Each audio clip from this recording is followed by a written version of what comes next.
আসসালামু আলাইকুম রহমতুল্লাহ। প্রথমেই বলে নেই, যারা ইউটিউবকে ভালোবাসো তারা এই ভিডিওটা শেয়ার করে দাও।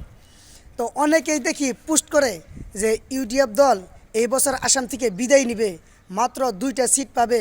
ইউটিউব দল এই বছর বিদায় নিলে আসামে শান্তি আসবে, ইউটিউব দলের জন্য বিজিবি আইছে, এরকম অনেক ধরনের পোস্ট করে থাকে।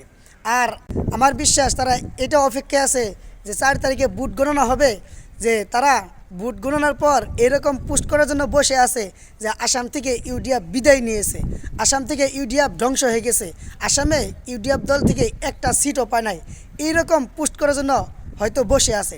তো তোমাদেরকে বলি, তোমরা এরকম বসে থাকো, আর এদিক দিয়ে আমরা জিতেই যাব ইনশাল্লাহ। ইউডিএফ দল জিতেই যাবে ইনশাল্লাহ। তোমাদের চিন্তাটা উল্টো হয়ে যাবে।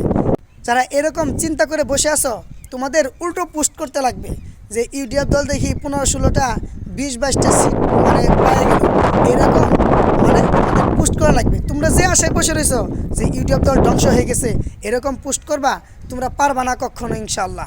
তোমরা কখনো ইনশাল্লাহ পারবা না এটা। তো তোমরা বসে থাকো এরকম, ইনশাল্লাহ আমরাও কালকে পোস্ট করব, আর তোমরাও ইনশাল্লাহ পোস্ট করো। কোন জায়গায় তোমরা পোস্ট করবা সেই জায়গাটা বাইসা রাখো, কারণ ফেসবুকে তো এরকম পোস্ট করতেই পারবা না যে ইউডিএফ দল আসাম থেকে বিদায় নিয়েছে, ইউডিএফ দল ধ্বংস হয়ে গেছে, কারণ এরকম পোস্ট আর ফেসবুকে করতে পারবা না। কারণ কি, ইউডিএফ দল আসাম থেকে বিদায় নিবেই না, ধ্বংস হবেই না। তাহলে তোমরা কোন জায়গায় পোস্ট করবা? যার বাড়িতে বসে বসে পোস্ট করো, কিন্তু ফেসবুক, ইউটিউবে, ইনস্টাগ্রামে আর পোস্ট করতে পারবে না।